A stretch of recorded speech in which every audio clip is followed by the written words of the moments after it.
Well, Murray, thanks for joining us today. And I'm really impressed you've managed to work this technology for this video call. How long did it take? And you can admit Marianne has helped you out, hasn't she?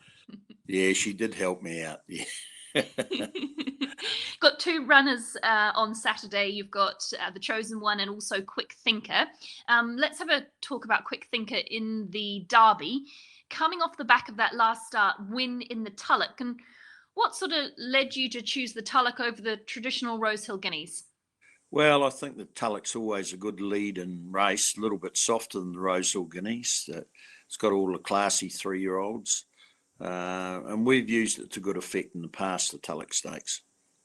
Now, you have used it to good effect. 5 wins in the race. Is there a favourite winner for you out of those?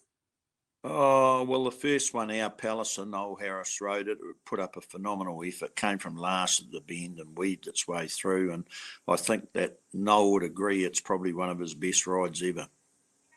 And that sort of lead in towards the Derby, has that had a lot of success for you as well?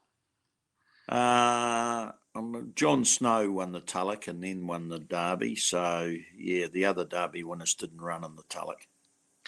Tell me about Quick Thinker, because traditionally we perhaps would have seen you target the New Zealand Derby and then obviously head across to the Australian Derby. But he seems to be a horse on the up. And why has he got that little bit later preparation? Well, he was a bit late getting back from Flemington. He was staying at Burns in the spring where he won the Ming Dynasty, and then he came down to Flemington and he was a bit late getting home, so we decided to flag aspirations of the New Zealand Derby and have a go at Sydney in the autumn. And you've got to sort of be pretty excited about the fact that you've got a horse that's on the up, whereas some of these other New Zealand horses, they've already peaked maybe in the New Zealand Derby, whereas you've got a horse that's really improving with every run. Well, he is improving. He ran a good race in the 1500 metre Group 2 at Rosehill the previous week, and he ran well last week, so that's all you can ask.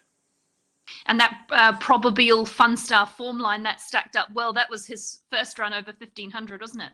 Yeah, that was, up against the two best fillies, probably in Australasia. It was a good run. Compared to other horses you've brought to the Australian Derby previously, how does Quick Thinker stack up? What are the positives with him?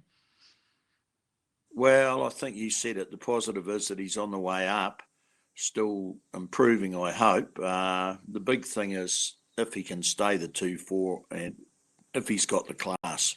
How have you assessed the race as a whole? Obviously, Castelvecchio, who's the favourite, he is by Dundeel, a horse who we both know pretty well. Does he remind you of him?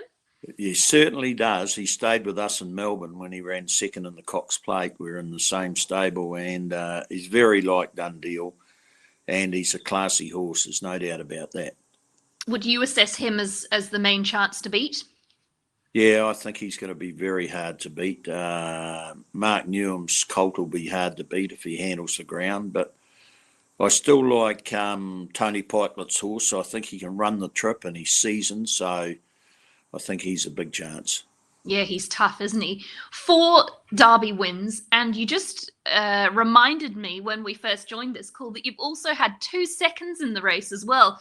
Harris Tweed and Madison County. It's unbelievable record, Murray. Just fortunate enough to have the horses that have been there on the day. I think that's a big thing. Oh, I don't know about that. What do you think makes a good stayer? What are you looking for when you're assessing these young horses coming into the stable and sort of gauging their suitability for a derby? Oh, well, I think the big thing is that that derby's in the autumn and a lot of our horses have sort of really matured by then. And, we can certainly compete with the Aussies if we've got the horse. We can, can't we? And I don't know what your thought is, but we seem to be in that real purple patch or a golden era of horses that are able to compete across the Tasman. Would you agree? Yeah, most certainly. I think we've always been able to compete across the Tasman, and probably a big advantage we've got is that our horses have a lot more time. Their accents on short course racing, probably up to a mile. Whereas ours is on, if you're going over there, you definitely want to stay. You're able to compete. The most unusual thing about this is that we normally see you jetting back and forth to Australia, enjoying the sun on your back, and you're not able to do that this year, are you? No, I left it to Björn and his team. Even my employee had to come home last Wednesday, and she'd been over there for about a month, and she's quarantined, so we're all in lockdown. Tell me about Björn's updates for you. Do you get a daily call? Does he claim he's training the horses himself? How does that go? Oh, no, he doesn't say a lot. He just thinks that both horses are very well. Okay. And do you think he's going to claim this victory as his own if Quick Thinker lobs up in the Derby? Oh, well, I don't think he'll get anything.